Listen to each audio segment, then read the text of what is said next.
Իմպիչմենտի հիմնական ուժը, իմպիչմենտը հաջողությամբ պսակելու կարևորագույն գրավականը հանրային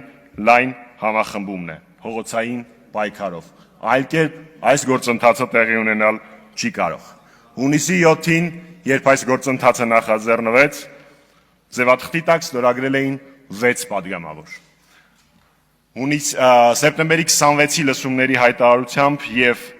հոկտեմբերի 8-ին արդեն փաստացի այդ ձևաթղթի տակ արդեն իսկ արկա է 34 ստորագրություն։